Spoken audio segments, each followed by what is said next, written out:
Bismillahirrahmanirrahim. Assalamualaikum warahmatullahi wabarakatuh.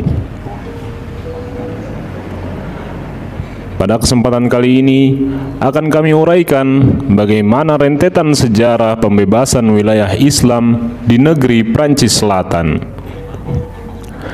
Pada tahun 91 sampai 94 Hijriah, usai kaum muslimin berhasil membebaskan wilayah Andalusia di semenanjung Iberia di bawah komando Panglima Musa bin Nusair dan Tariq bin Ziyad, pengaruh dan dampak kekuasaan kaum muslimin ternyata sampai di daerah Asturias di provinsi Galicia hingga ke Teluk Biscay, pantai Prancis. Walaupun secara de facto kekuasaan umat Islam belumlah sampai pada daerah-daerah pedesaan dari wilayah yang telah dikuasai. Hal itu dikarenakan medannya yang begitu sulit dan cuaca yang begitu dingin. Menurut Nur Fitri Hadi dalam artikelnya Sejarah Islam di Prancis, dahulu negeri Prancis merupakan wilayah yang terdiri dari 27 kerajaan-kerajaan kecil. Orang-orang mengenal mereka yang tinggal di daerah tersebut dengan sebutan orang-orang Gaul atau Gallia. Wilayah ini terdiri dari 5 kawasan. Pertama, wilayah Septimania adalah wilayah barat dari provinsi Romawi, Gallia Narbonensis. Daerah ini pernah dikuasai oleh bangsa Visigoth atau bangsa Goth dengan raja mereka Theodoric II. Wilayah ini terdiri dari 7 kota dengan Narbonne sebagai ibu kotanya. Kedua, wilayah Aquitaine terletak di barat daya Prancis sekarang, di sepanjang Samudra Atlantik dan pegunungan Pyrenees yang merupakan pagar batas wilayah Spanyol. Bordeaux adalah ibu kotanya.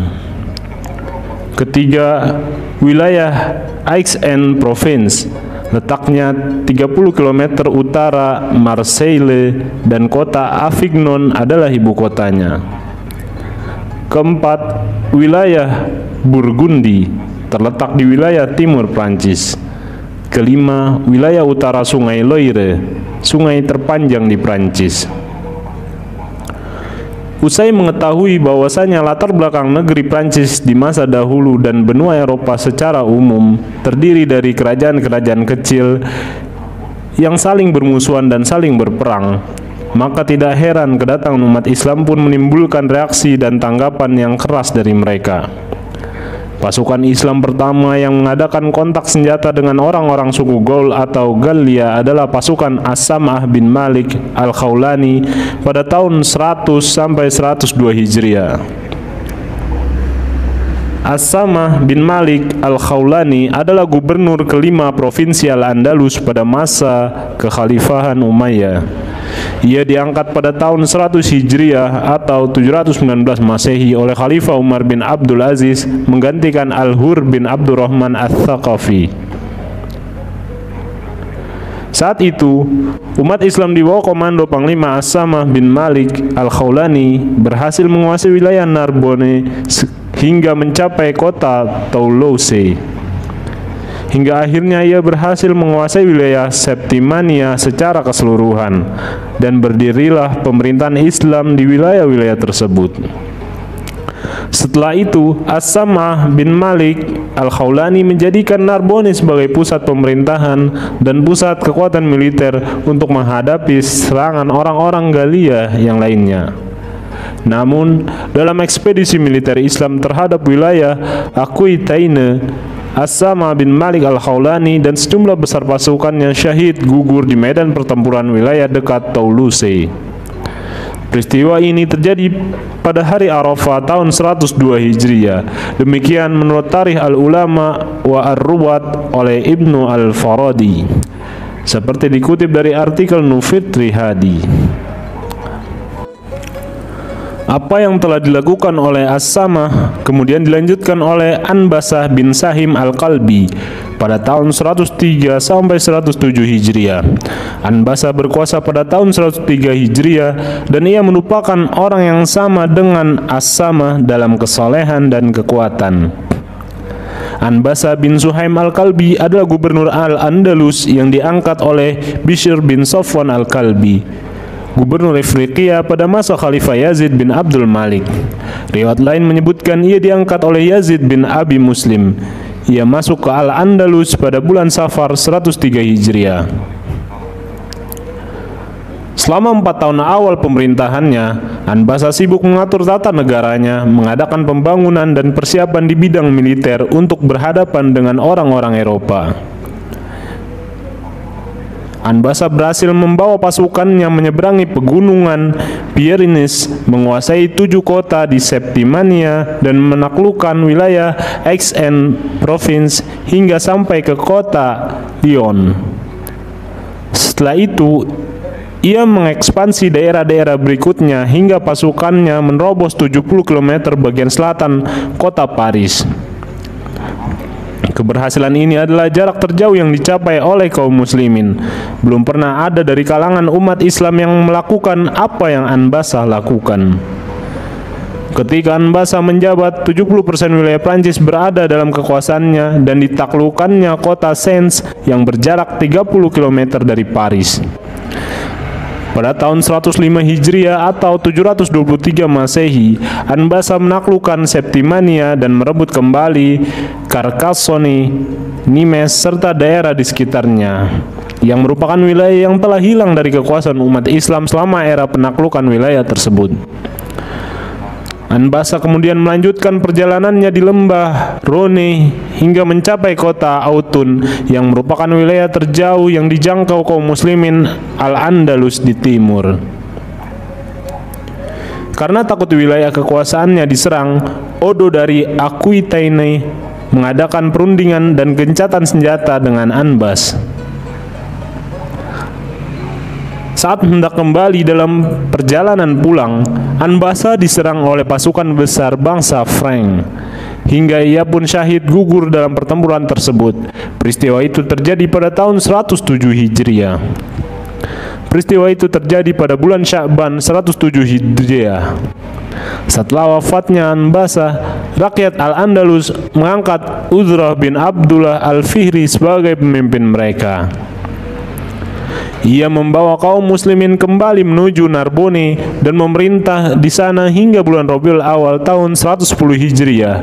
Demikian dalam Mu'allim Tarikh Al-Maghrib wa Al-Andalus oleh Husain Mu'nis, halaman 254, mengutip Nur Fitri Hadi. Adapun pencapaian Anbasa ini begitu berpengaruh di hati bangsa Frank. Seluruh dataran Eropa mulai merasakan kewibawaan umat Islam. Mereka pun serius mempersiapkan diri menggalang kekuatan menghadapi umat Islam. Kekuatan militer mereka perkokoh, kerjasama antara mereka pun ditingkatkan untuk menghadapi umat Islam. Setelah berlalu 7 pemimpin yang memerintah Al-Andalus, mulailah terjadi ketidakstabilan dan perselisihan antara umat Islam di sana. Lalu pada bulan Safar 112 Hijriah diangkatlah Abdurrahman bin Abdullah Al-Ghafiqi sebagai gubernur Al-Andalus. Ini adalah untuk kedua kalinya ia memimpin Andalusia. Ia adalah pimpinan Andalusia yang terkenal paling berpengaruh, adil, soleh, dan cakap. Pada awal kepemimpinannya yang kedua ini, selama hampir 1 tahun ia sibuk memperbaiki permasalahan dalam negeri. Setelah itu barulah ia mengumandangkan seruan jihad fisabilillah melawan bangsa Frank. Pada awal tahun 114 Hijriah atau 732 Masehi, Abdurrahman Al-Ghafiqi memimpin pasukannya menyelusuri jalur selatan, melewati pegunungan Albert dari jalur Pamplona menuju Aquitaine yang merupakan wilayah terluas Galia atau Prancis di waktu itu. Kemudian Abdurrahman Al-Ghafiqi dan pasukannya berhasil masuk ke kota Bordeaux, kemudian melewati sungai Loire dan menguasai 2 kota di sana, Poitiers dan Tours. Mereka pun melanjutkan ekspansi hingga ke kota Paris, sampai akhirnya Al-Ghafiqi dikejutkan dengan pasukan bangsa Frank dalam jumlah besar yang dipimpin oleh Charles Martin. Terjadilah perang besar yang dikenal dengan Perang Balat Syuhada. Balat adalah sebuah daerah 20 km dari selatan Poitiers, melewati jalan-jalan Tours utara dan dekat dengan wilayah Rumania. Pada akhir bulan Sya'ban 114 Hijriah bertepatan dengan Oktober 732 Masehi. terjadilah sebuah pertempuran besar di wilayah tersebut. Sebuah peperangan yang terjadi antara kaum muslimin dan orang-orang bangsa Frank. Orang-orang barat mengenal perang ini dengan The Battle of Tours, yang kemudian dikenal dengan Mausaise la Bataille. Di antara indikator yang menunjukkan besarnya perang ini adalah perang terjadi selama 8 hari. Padahal ini adalah perang terbuka, bukan gerilya. Dan ini adalah perang kolosal, bukan perang modern yang bisa berlangsung dengan jarak jauh. Balad Syuhada adalah perang di mana pedang-pedang saling bertemu, panah dan tombak berterbangan menghujam sasarannya. Saat itu kesabaran umat Islam benar-benar diuji. Demikian juga niat jihad dan mental mereka. Orang-orang Frank dan Nasrani dari Jerman, Hungaria, dan Rumania bersatu menghadapi Panglima Abdurrahman Al-Ghafiqi dan pasukan kaum muslimin. Peperangan ini berakhir dengan kekalahan kaum muslimin dan Abdurrahman Al-Ghafiqi mati syahid dan gugur dalam perang ini, dihujani oleh anak panah. Karena banyaknya umat Islam yang syahid dan gugur dalam peperangan ini, maka ia dinamakan Balad Syuhada. Pada malam hari saat perang berhenti, kaum muslimin kembali ke wilayah mereka di Septimania. Perang ini adalah perang terbesar antara umat Islam dan Nasrani Eropa. Bahkan ada yang mengatakan antara dunia timur dan barat. Kekalahan yang diderita umat Islam di Balad menjadi penyebab perkembangan Islam di Eropa terhambat.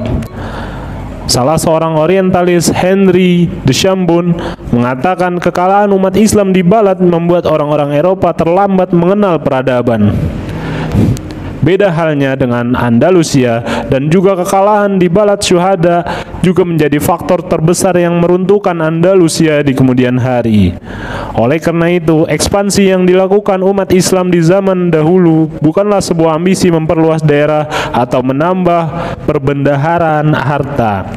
Namun hal itu dikarenakan tindakan provokatif yang dilakukan oleh orang-orang non-muslim. Ekspansi Islam juga ditunjukkan untuk mempertahankan wilayah Islam dari ancaman dan serangan orang-orang non-muslim. Menurut Ali bin Thohir As-Sulami, seorang ulama Syafi'iyah yang hidup tatkala terjadinya perang salib, setiap tahun bagi seorang pemimpin muslim harus mengadakan ekspansi keluar dari kawasan negerinya, bukan untuk keserakahan atau mencari harta rampasan perang dari musuh, tetapi bertujuan untuk menjaga dan mempertahankan wilayah-wilayah Islam dari ancaman dan agresi militer non-muslim.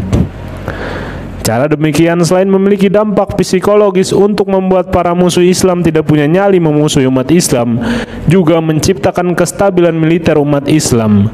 Demikian dalam Al-Kamil fi At-Tarikh oleh Ibnu Athir mengutip Nur Fitri Hadi. Wallahu a'lam bishawab. Wassalamualaikum warahmatullahi wabarakatuh.